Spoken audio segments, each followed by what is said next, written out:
حضرت علی المرتضیٰ فرماتے ہیں سیدہ فاطمہ نے کبھی مجھے کوئی کچھ کہا ہی نہیں، کبھی فرمائش ہی نہیں کی۔ ایک دن بیمار ہو گئی تو کہنے لگیں، میں قریب بیٹھا تو میں نے کہا فاطمہ زندگی میں تو نے کبھی کچھ نہیں مانگا، اور عزت والے باپ کی عزت والی بیٹی، میرا دل کرتا ہے کوئی فرمائش تو کرنا۔ تو حضرت فاطمہ کہنے لگی علی اگر ایک انار مل جائے نا، اگر ایک میرا دل کر رہا ہے اگر ایک انار مل جائے، ایک انار مل جائے تو طبیعت چاہ رہی ہے انار کھانے کو۔ مولا علی شیر خدا فرماتے میں گیا، ایک انار خریدا بازار سے، 1 دینار تھا میری جیب میں، انار خرید کے جب واپس پلٹا نا تو کہتے ایک بوڑھا شخص، ہونٹوں پہ کمزوری، آپ فرماتے ہیں میرے باپ دادا کی عمر کا، لڑکھڑاتے اس کے ہاتھ اور کہنے لگا علی میں بھوکا ہوں کئی دنوں کا۔ حضرت علی فرماتے ہیں میرے پاس وہ 1 ہی دینار تھا جس کا انار آ گیا۔ کہتے میں نے اسی وقت وہ انار نکالا، اس شخص کے ہاتھ میں رکھا، بوجھل قدموں سے جب میں اندر داخل ہوا نا تو پاک رسول کی پاک بیٹی،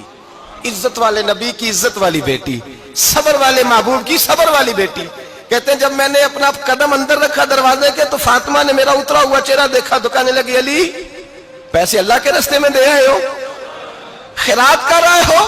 حضرت شیر خدا رضی اللہ تعالیٰ عنہ فرماتے ہیں میں فاطمہ کی طرف دیکھا تو میں حیران ہو گیا، میں نے کہا فاطمہ تجھے، کہنے لگی مجھے یقین ہے آپ انار لینے گئے تھے، آپ نے خرید بھی لیا تھا، اور مجھے پتا ہے علی میرے ساتھ بے وفائی ہو ہی نہیں سکتی، یہ کسی سوالی نے مانگ لیا ہوگا، علی آ جا،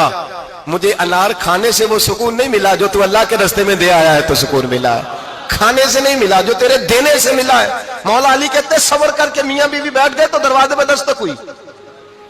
کہتا میں اٹھ کے دروازے پہ گیا تو حضرت سلمان فارسی دروازے پہ کھڑے تھے، انہوں نے نا 9 انار مجھے دیے، کہنے لگے نبی پاک نے بھیجے ہیں، یہ 9 انار ہے نبی پاک نے بھیجے ہیں۔ تو حضرت علی شیر خدا فرمانے لگے ہمارے نہیں کسی اور کے ہیں، ہمارے نہیں کسی پڑوسی کے ہیں، دائیں بائیں دیکھ لے، کہنے لگے نہیں تمہارے ہی ہیں، فرمانے لگے نہیں میرے ہوتے تو 10 ہوتے، اس لیے کہ اللہ فرماتا ہے من جاء بالحسنۃ فلہ عشر امثالھا، تم ایک نیکی کرو گے میں 10 کا اجر عطا کروں گا۔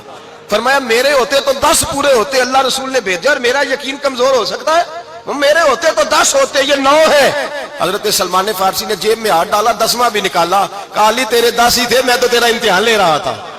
10 ہی تھے تیرے۔ یقین کی دولت زنجیریں کاٹ دیتی،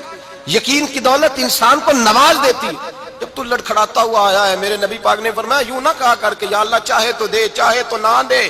جب مالک سے مانگ تو کہا کر یا اللہ تجھی سے مانگنا ہے، میں لے کے اٹھوں گا، تو مجھے دے گا۔ فرمایا جتنا تیرا یقین کامل ہوگا اتنا ہی اللہ تجھے جھولی بھر کے عطا فرمائے گا۔